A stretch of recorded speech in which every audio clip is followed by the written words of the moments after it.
Hello friends, welcome to Rudra classes. दोस्तों, अभी तक हमने 86 क्वेश्चन कर लिए हैं। आज की क्लास में हम 87 से स्टार्ट कर रहे हैं, जो कि आगे का सारा क्वेश्चन इम्पॉर्टेंट है, तो वीडियो इन तक ज़रूर देखना। तो चलते हैं, आज का क्वेश्चन शुरू करते हैं। क्वेश्चन दिया है, in the right angle triangle ABC right angle at C, then the value of sin A cos B plus cos A sin B is। मतलब एक राइट एंगल ट्रायंगल हमें दे दिया है ABC और राइट एंगल C पर बना है, मतलब ये समकोण जो कोण होगा वो C पर होगा। देन द वैल्यू ऑफ इतना, ये मतलब वैल्यू पूछा है। तो हम एक समकोण त्रिभुज बना लेंगे, इसमें से ये जो C रहेगा उसको हम 90 डिग्री पर बनाएंगे, क्योंकि यहाँ बोल दिया है कि राइट एंगल एट C। तो C को हम 90 डिग्री पर दिखाएंगे और यहाँ ABC एक समकोण त्रिभुज बना लिए हैं। तो चलिए सॉल्व करते हैं। तो हमें दिया है कि मतलब हम जानते हैं कि समकोण त्रिभुज में A plus B plus C equal to 180 degree होता है। मतलब सभी कोण जो होते हैं त्रिभुज में, सभी एंगल 60 डिग्री का होता है। तो तीनों मिलाएंगे, ऐड करेंगे तो 180 बनेगा। तो वही यहाँ हम लिखे हैं, we know that A plus B plus C equal to 180 degree. अब यहाँ हमें C का वैल्यू निकालना है।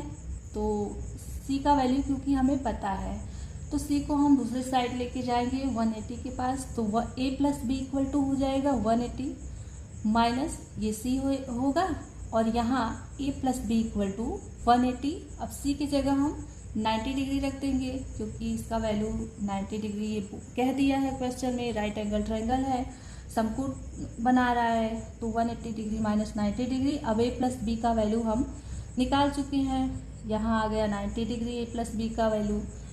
अब देखिए, गिवन दैट क्वेश्चन में हमें दिया है कि sign A cos B plus cos A sine B, ये हमें दिया है। और ये किसका फार्मूला होता है? साइन ए प्लस बी का फार्मूला होता है। ट्रिग्नोमेट्री में हमें फार्मूला सब तैयार रहना चाहिए, ताकि कहीं भी हमें क्वेश्चन में कुछ भी सॉल्व करते हुए दिखे, हम वो फार्मूला का यूज कर पाए। तो जैसे कि यहाँ हमें साइन ए प्लस बी का फार्मूला दिख रहा है, तो sign A cos B plus cos A into sine B. तो यहाँ हम साइन ए प्लस बी लिख लेंगे। इसके बाद अब ए प्लस बी का वैल्यू हम 90 डिग्री निकाले हैं, तो साइन 90 डिग्री हो गया, और साइन 90 डिग्री का वैल्यू जो होता है 1 होता है। तो यहाँ 1 हमारा आंसर आ गया। तो ऑप्शन नंबर ए आंसर हो गया। तो यहाँ इस क्वेश्चन में हमें बहुत कुछ नहीं करना है, बस राइट एंगल ट्रायंगल हमें एक समकोण त्रिभुज बनाना है, और जिसमें से ये C को हमें ये 90 डिग्री पर दिखाना है। और हमें क्वेश्चन में ये दे दिया है कि साइन ए प्लस बी ये फार्मूला बन रहा है। अब A प्लस बी का वैल्यू निकाल के उसके बाद ये फार्मूला रख के साइन ए प्लस बी, अब साइन 90 आ जाएगा, तो 1 हमारा आंसर बन जाएगा। तो चलिए नेक्स्ट क्वेश्चन देखते हैं। तो क्वेश्चन है, if F X equal to 2x plus 5 upon X square plus 3x plus 5, then F minus 1 is equal to, मतलब एक बार एफ एक्स हम निकालेंगे, मतलब एफ माइनस 1 निकालेंगे, फिर उसके बाद एफ डैश एफ माइनस 1, 2 बार इसका वैल्यू हमें निकालना होगा, फिर हमारा आंसर आएगा। तो चलिए सॉल्व करते हैं। तो एफ एक्स इक्वल टू हमें दिया है कि 2x प्लस 5 अपान में X square plus 3x plus 5। अब f माइनस 1 पहले हम निकालेंगे, मतलब x की जगह हमें -1 पुट करना है, तो x इक्वल टू -1 हम रख रहे हैं। अब देखिए यहाँ 2 इंटू एक्स की जगह -1 प्लस 5 अपान एक्स स्क्वायर है, तो यहाँ -1 का स्क्वायर हो जाएगा, प्लस फिर x है प्लस x, तो यहाँ -1 प्लस 5। अब f माइनस 1 इक्वल टू ये सॉल्व करेंगे तो -2 + 5 आ जाएगा 3, और यहाँ ये 1 और -1 कट हो जाएगा, उसके बाद यहाँ 5 बचेगा। तो f-1 का वैल्यू हमारा 3/5 निकल गया। अब इसके बाद हम यहाँ ये जो क्वेश्चन में पूछा है कि f-1 निकालना है, तो अब चलिए यहाँ निकाल लेते हैं। f-1 इक्वल टू तो 2x, अब x की जगह हम f-1 रखेंगे प्लस 5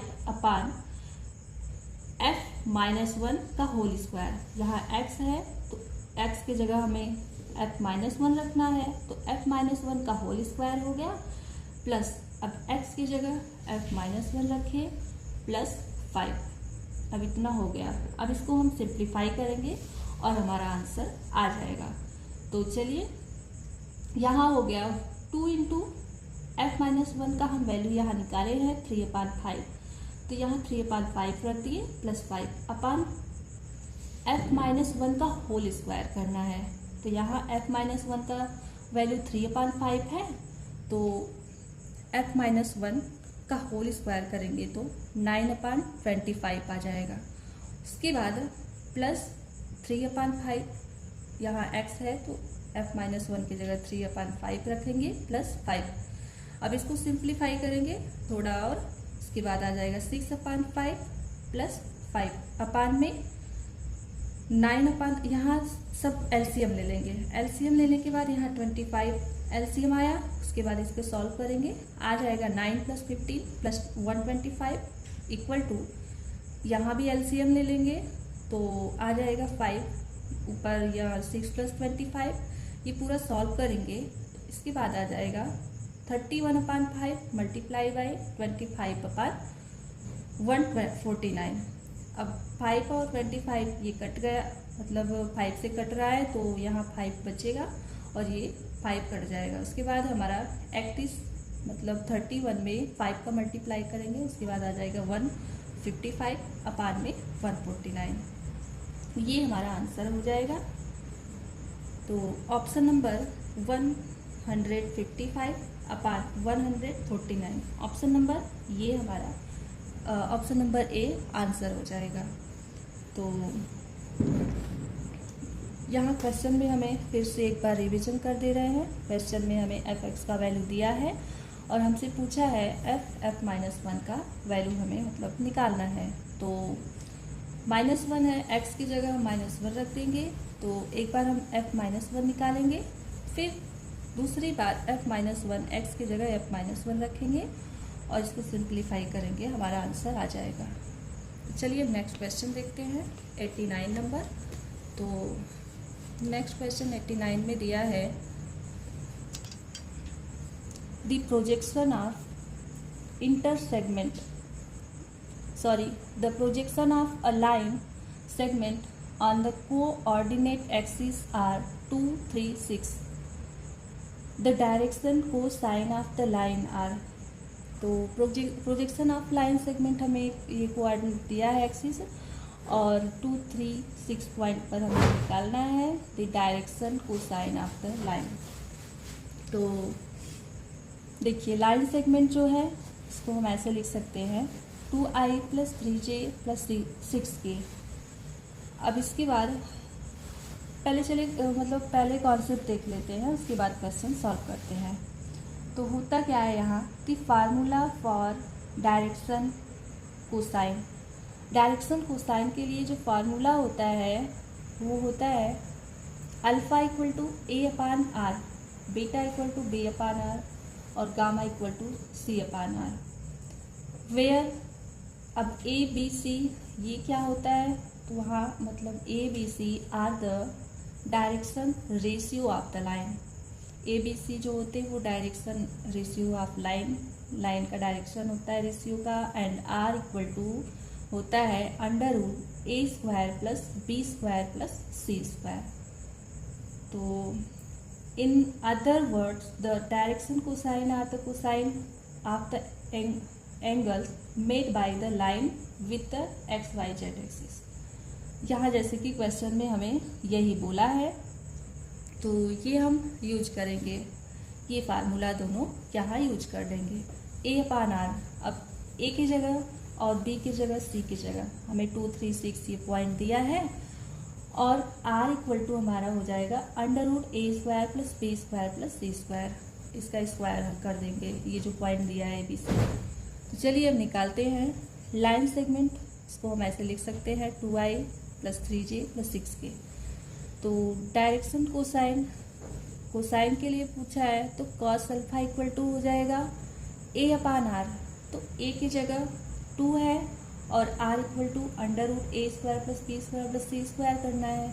तो यहाँ हम ऐसे कर दिए हैं 2 upon under root A square, तो 2 स्क्वायर हो जाएगा, और बी की जगह 3 है तो 3 स्क्वायर हो जाएगा, और सी की जगह 6 है तो 6 स्क्वायर हो जाएगा, इक्वल टू यहाँ आ जाएगा 2 अपान, इसको ऐड करेंगे तीनों को, 4 प्लस 9 प्लस 6, तीनों को ऐड करेंगे तो आ जाएगा अंडर रूट 49। अब इसको अंडर रूट से बाहर लेके आएंगे तो कॉस अल्फ़ा इक्वल टू आएगा 2 अपान 7, ये कॉस अल्फ़ा का वैल्यू हमें मिल गया। तो कॉस बीटा निकाल लेंगे, अब कॉस बीटा भी सेम वही करना है, ए अपान आर, तो ए अपान आर नहीं, यहाँ बी अपान आर होगा, तो बी का वैल्यू हमें दिया है 3, और R A square plus B square plus C square से निकाल लेंगे तो आ जाएगा यहाँ 3 अपान अंडर रूट, ये भी ऐड करेंगे 4 प्लस 9 प्लस 36, तो अंडर रूट 49 आएगा।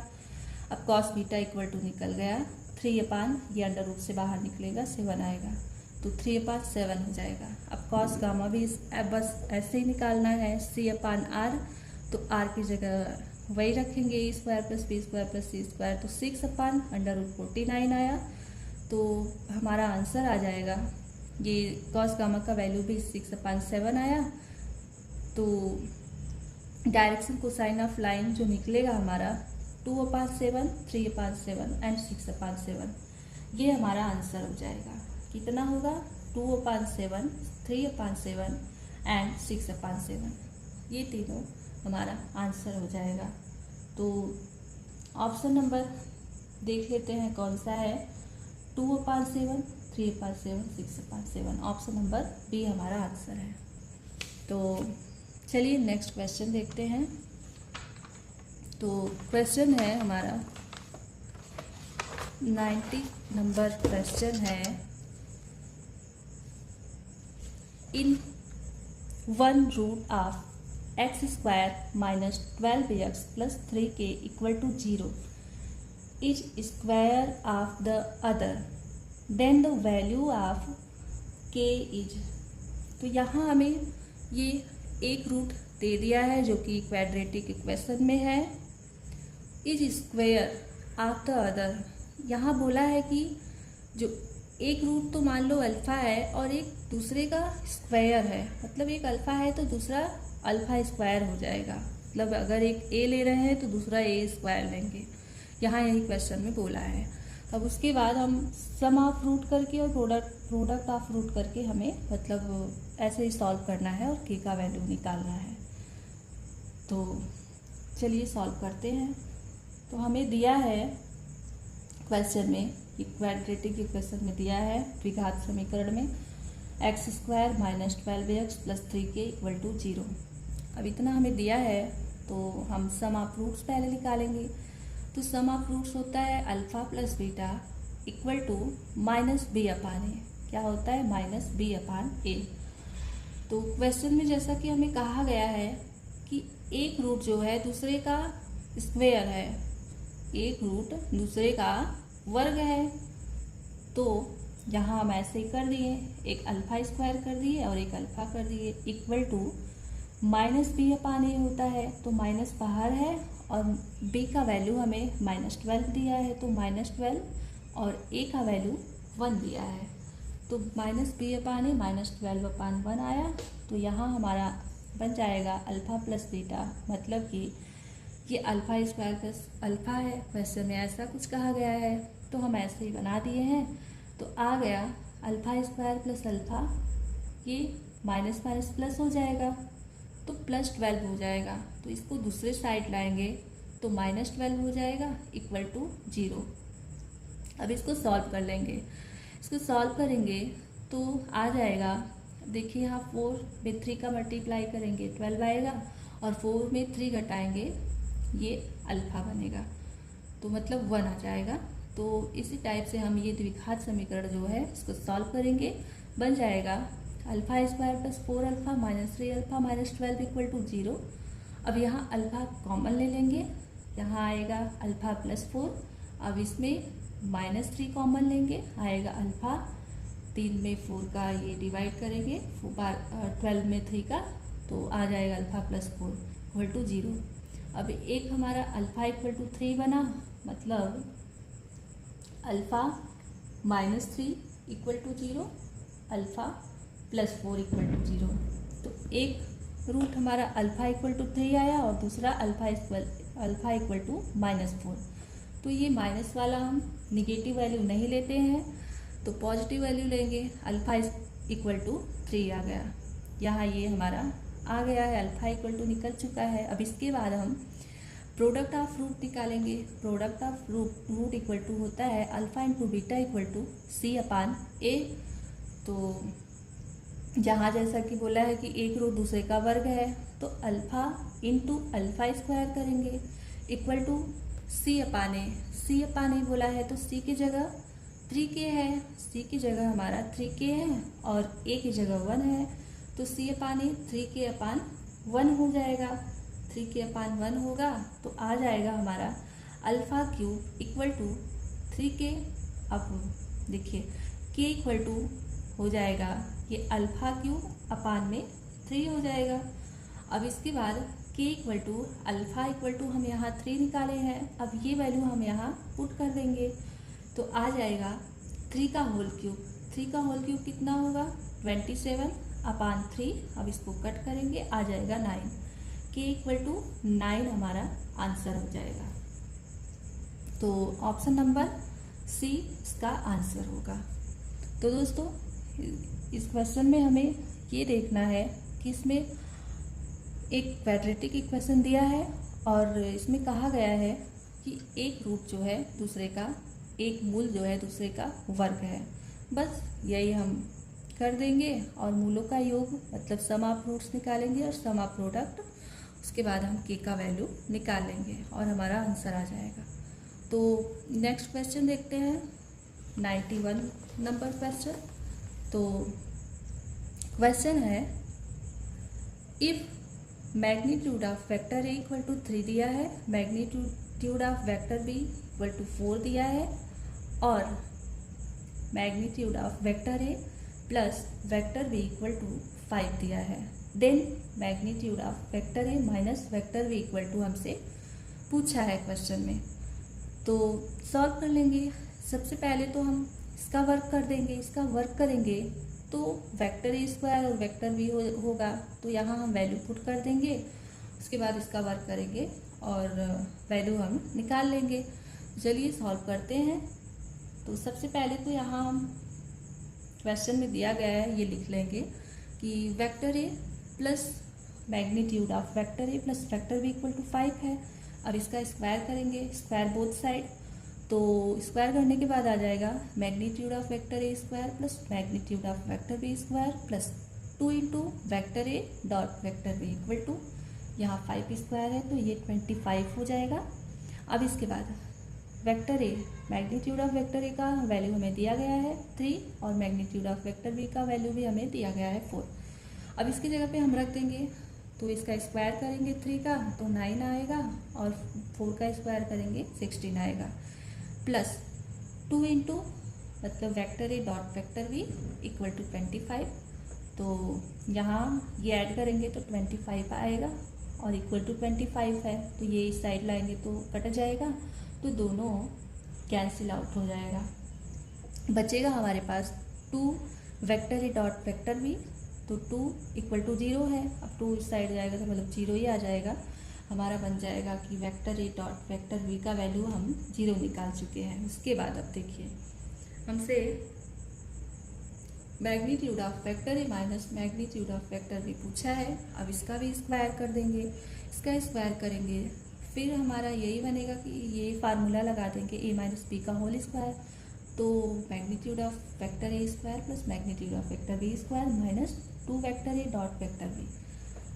अब यहाँ भी ये वैल्यू जो दिया गया है वो रख देंगे स्क्वायर करके, तो 3 स्क्वायर हो जाएगा 9, 4 square 16 minus 2 into vector A dot vector B equal to हम 0 निकाले हैं, तो यहाँ ये वैल्यू हम पुट कर देंगे। इसके बाद ये तो 0 हो जाएगा, उसके बाद आ जाएगा magnitude of vector A minus vector B का होल स्क्वायर इक्वल टू, ये ऐड करेंगे 25 आएगा।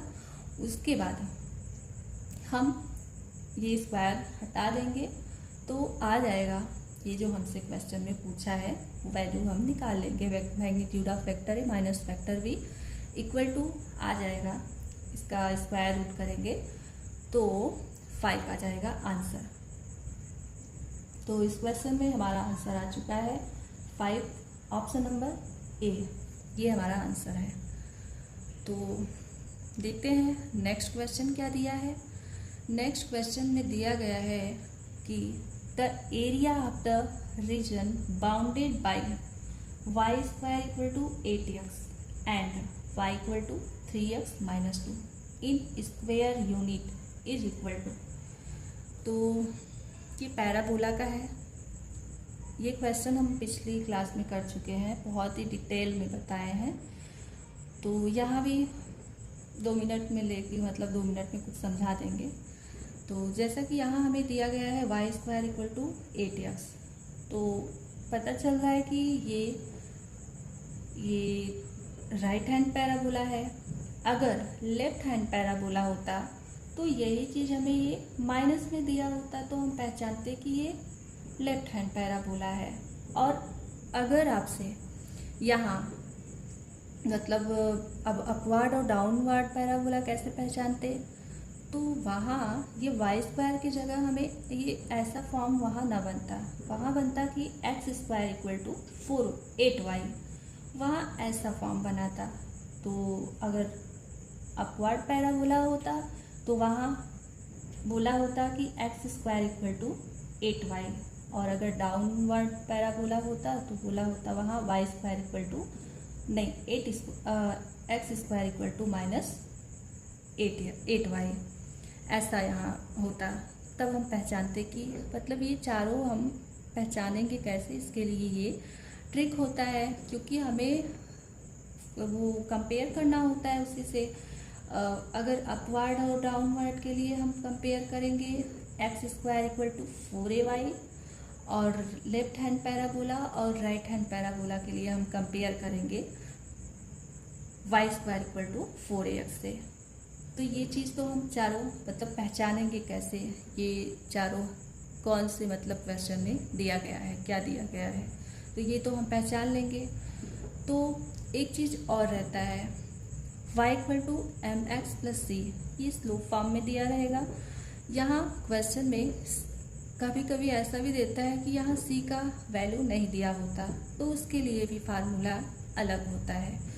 सब मिला जुला के 4 तरह के फार्मूले बनते हैं। 4 तरह के फार्मूले बनेंगे, जिसमें से अपवर्ड डाउनवर्ड पैराबोला, और 2 बनेंगे left hand parabola right hand parabola. तो अपवर्ड पैराबोला में और डाउनवर्ड पैराबोला में इसमें भी 2 तरह के बनेंगे, जब c का वैल्यू दिया होगा और एक c का वैल्यू नहीं दिया होगा। अगर c का वैल्यू हमें नहीं दिया गया है, y इक्वल टू mx बना रहा है, तब वहाँ एरिया निकालने के लिए फार्मूला हो जाएगा 8/3 a स्क्वायर m क्यूब, ये हो जाएगा अपवर्ड पैराबोला के लिए। और डाउनवर्ड पैराबोला के लिए यही चीज़ माइनस में हो जाएगा।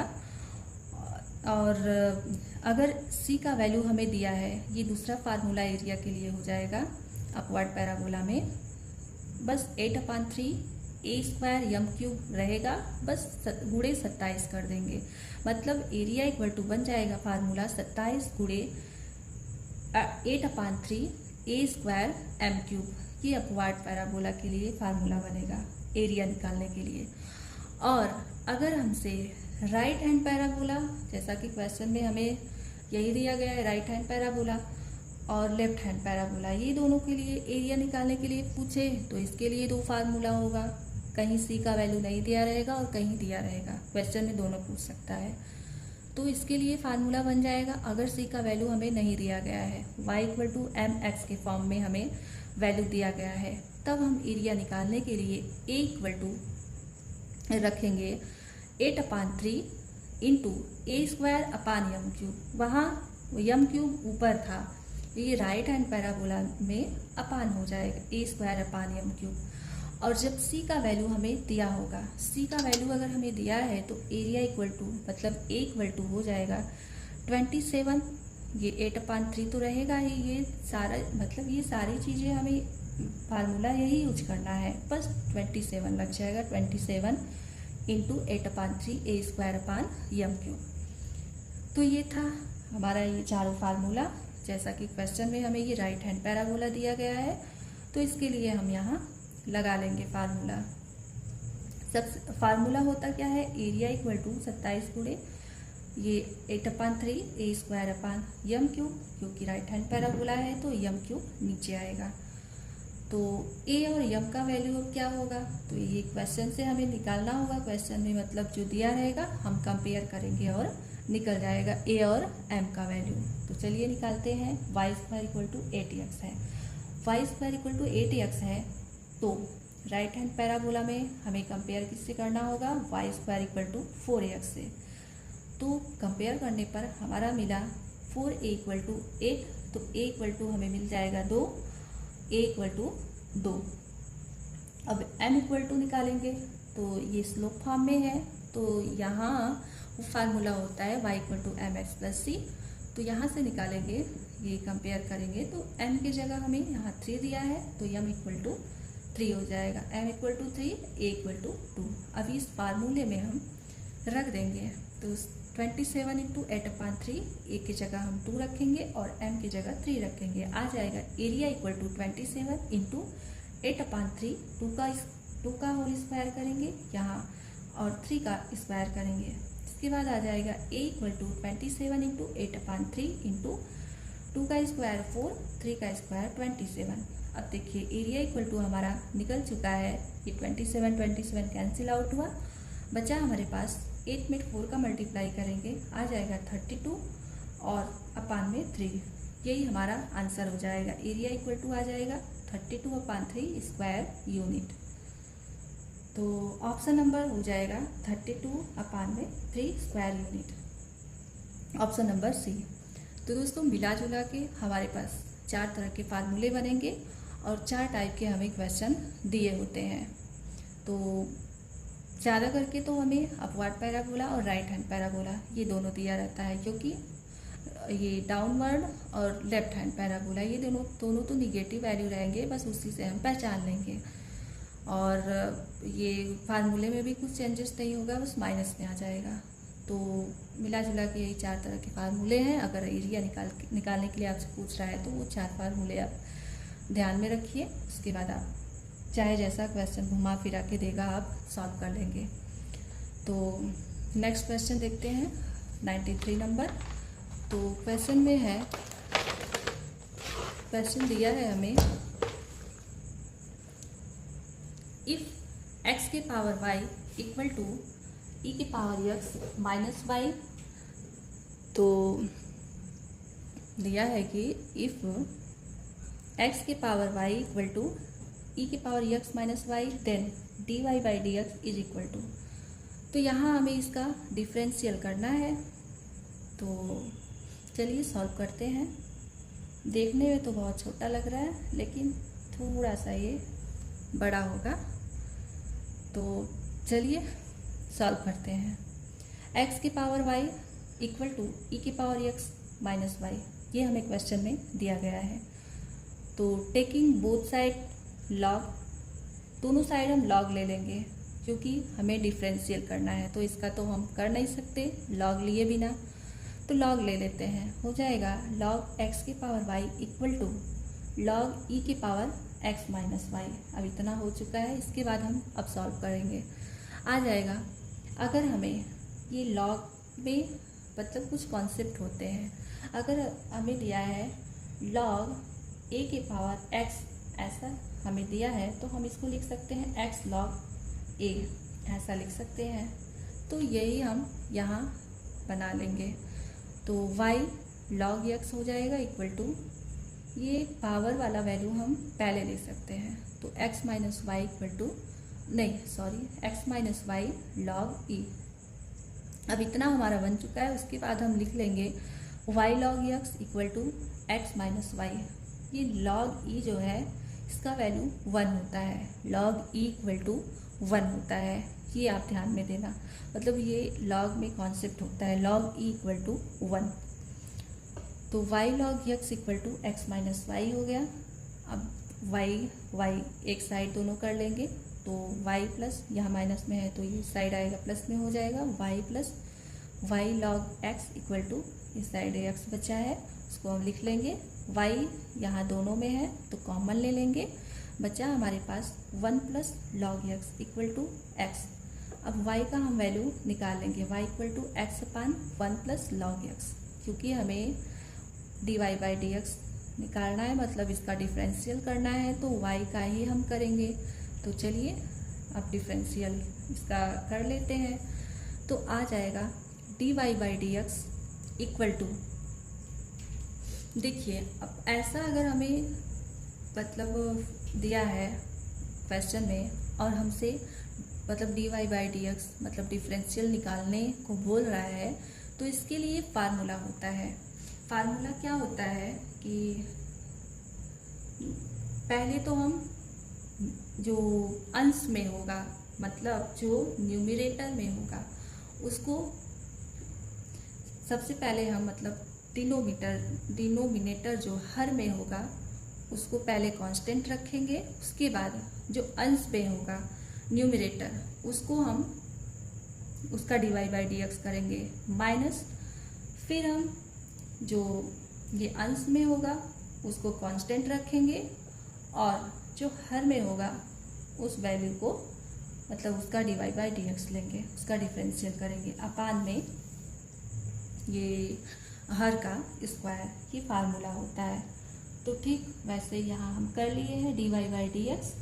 देखिए ये हर यहाँ 1 प्लस log x है into dy by D x, numerator dy by D x minus numerator, मतलब ये यहाँ जो है जैसा कि हम फार्मूले में बताए थे, ये अंश फिर हर का dy बाई डी एक्स करेंगे अपान में हर का स्क्वायर कर लेंगे। तो चलिए 1 प्लस log x, यहाँ x का dy बाई डी एक्स करेंगे 1 आ जाएगा, माइनस x कांस्टेंट रखना है। अब 1 प्लस log x का करेंगे तो 1 अपान x हो जाएगा log x, तो 1 का तो 0 हो जाएगा, log x का करेंगे 1 अपान x होगा, तो आ जाएगा हमारा 1 प्लस log x माइनस ये x बचा है यहाँ क्योंकि कांस्टेंट है, इसका तो हम किए नहीं है डिफरेंशियल, x बचा है इंटू ये log x का 1 अपान x हो जाएगा, अपान में 1 प्लस log x का होल स्क्वायर। आ जाएगा हमारा dy by D X equal to 1 plus log x, ये कट जाएगा x माइनस 1 अपान में 1 प्लस log x का होल स्क्वायर है। अब देखिए dy by D X equal to हमारा निकल चुका है answer log x upon 1 plus log x का होल स्क्वायर, ये हमारा आंसर हो जाएगा। तो देखिए यहाँ ये आपको फार्मूला आपको ध्यान देना होगा।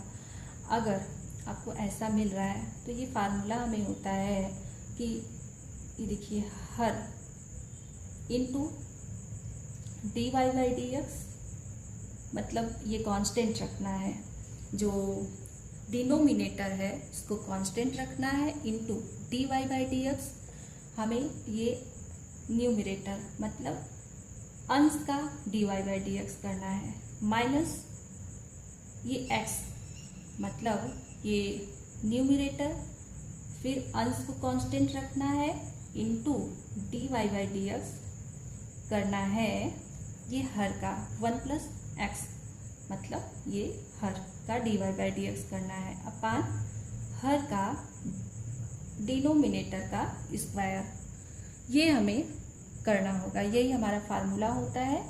मतलब ऐसा अगर अपान में ये दो चीज़ मिले अंश और हर में, न्यूमरेटर और डिनोमिनेटर में हमें मिले ऐसा फॉर्म, तो इसके लिए हम dy/dx अगर करेंगे तो यही फार्मूला यूज करेंगे। तो चलिए, ये था हमारा 93 नंबर क्वेश्चन। ये आंसर आया log x upon 1 plus log x का स्क्वायर। तो log x ऑप्शन नंबर हो जाएगा log x upon 1 plus log x का होल स्क्वायर। तो चलिए नेक्स्ट क्वेश्चन देखते हैं। क्वेश्चन है 94 नंबर क्वेश्चन है, if limit x tends to 0 sine x upon 3 upon x equal to k then the value of k is. तो ये हमें दिया है क्वेश्चन में और k का वैल्यू हमसे पूछा है। तो चलिए सॉल्व करते हैं। तो दिया गया है हमें limit x tends to 0 sine x upon 3 upon x equal to k। ये हमें क्वेश्चन में दिया है और k का वैल्यू निकालना है। तो निकाल लेंगे x, limit x tends to 0 sine x upon 3 upon में। अब इसको यहाँ हम ऐसे लिख सकते हैं, 3 का मल्टीप्लाई और 3 का डिवाइड यहाँ हम कर सकते हैं। हाँ, कर सकते हैं, क्योंकि इसको हमें बाद में कटाना होगा।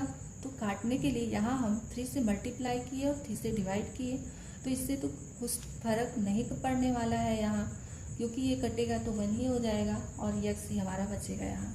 तो चलिए, ये हम कर दिए हैं। इसके बाद इक्वल टू k है। अब 1/3 जो है हम साइड में ले लिए, 1/3। अब यहाँ बचा limit x tends to 0 sine x/3 upon x/3 equal to k। अब 1/3 यहाँ हम साइड में लिए हैं, ये जो यहाँ वैल्यू था 1/3 इंटू साइन। अब x की जगह हम 0 रख देंगे। दोनों ऊपर नीचे, न्यूमरेटर और डिनोमिनेटर दोनों में अगर हम 0 रखेंगे, इक्वल टू k है तो k रख दिए। अब ये कट के सारा यहाँ एक 1 बचेगा, तो k इक्वल टू आ जाएगा 1/3 इंटू 1। आंसर हमारा निकल चुका है, k इक्वल टू 1/3। ये हमारा आंसर है, ऑप्शन नंबर ए। तो आज का लास्ट क्वेश्चन है। तो क्वेश्चन हमें दिया है कि the value of x so that the volume of rectangular parallelopiped formed by i cap plus x j cap plus k cap j cap plus x k cap and xi cap plus j cap becomes minimum as for x greater than 0। मतलब कि यहाँ हमें question से ही समझ आ रहा है कि option से हम एलिमिनेट कर देंगे कि हमारा आंसर क्या आने वाला है। बोला है कि x ग्रेटर देन 0, x का वैल्यू जो है मतलब हमें यहाँ निकालना है। तो यहाँ क्वेश्चन में पहले ही हमें बोल दिया है कि x ग्रेटर देन 0, तो x का वैल्यू जो है 0 से बड़ा होना चाहिए। तो यहाँ दो ऑप्शन तो पहले ही एलिमिनेट हो जाएंगे, क्योंकि निगेटिव वैल्यू हमें नहीं मिलेगा। 3 आ सकता है या फिर रूट 2 आ सकता है। रूट 2 ये पॉजिटिव वैल्यू है, क्योंकि रूट 2 का वैल्यू 1.41 समथिंग होता है। तो यही दोनों हमारा आंसर आ सकता है। तो चलिए सॉल्व करते हैं। सॉल्व करेंगे तो इसको हम इस टाइप में लिख लेंगे। डिटर्मिनेंट देखिए i x j plus k cap, तो यहाँ हम लिख सकते हैं यहाँ 1 x ये 1। उसके बाद दूसरे में आएंगे तो x का वैल्यू, यहाँ i का वैल्यू तो दिया नहीं है, तो इसकी जगह हम 0 रखेंगे। उसके बाद यहाँ 1 है, 1 और x। उसके बाद तीसरे में आएंगे तो यहाँ i कैप, यहाँ x है, उसके बाद यहाँ 1 है और k का वैल्यू हमें नहीं दिया है तो 0 ले लेंगे। उसके बाद हम इक्वल टू 0 करके सॉल्व कर लेंगे। तो 1 का निकालेंगे तो ये कैंसिल हुआ ये। अब इसका मल्टीप्लाई करेंगे 1 में 0 का तो 0 आएगा, माइनस 1 में x का मल्टीप्लाई करेंगे तो माइनस x होगा। अब उसके बाद माइनस x माइनस एक्स, अब ये और ये कैंसिल हुआ तो 0 माइनस एक्स स्क्वायर, 0 का 0 में करेंगे 0 और ये माइनस एक्स स्क्वायर हो गया, प्लस 1 का निकालेंगे, ये 1 ये कटा और ये इसका मल्टीप्लाई करेंगे 0 आया, माइनस एक्स का 1 में करेंगे एक्स आएगा इक्वल टू 0। अब इसको सिंप्लीफाई करेंगे और हमारा आंसर आ जाएगा। तो आएगा क्या, माइनस एक्स प्लस एक्स का ये तो 0 हो जाएगा, उसके बाद इसमें करेंगे मल्टीप्लाई तो प्लस हो जाएगा, माइनस माइनस प्लस हो जाएगा, plus x cube minus plus minus minus ये तो 0 हो जाएगा और इसका मल्टीप्लाई 1 का एक्स में करेंगे तो माइनस एक्स हो जाएगा इक्वल टू 0। अब देखिए हमारे पास बचा है एक्स क्यूब, ये माइनस एक्स हो जाएगा माइनस 2x, ऐड करेंगे इक्वल टू 0। अब दोनों में x है तो x कॉमन ले लेंगे इक्वल टू मतलब ब्रैकेट में बचेगा X square minus 2 equal to 0। अब x इक्वल टू 0 हो जाएगा और एक X square minus 2 equal to 0। अब एक्स स्क्वायर इक्वल टू इसको इस साइड लाएंगे तो 2x equal to under root 2। यही हमारा आंसर आ चुका है, x equal to under root 2, option number D. तो दोस्तों आज का क्लास आपको कैसा लगा, अच्छा लगा हो तो वीडियो को लाइक ज़रूर करिएगा और वीडियो को इन तक देखा करिए ताकि सारा क्वेश्चन आपको समझ में आए। तो मिलते हैं अगली क्लास में ऐसे ही क्वेश्चन लेके।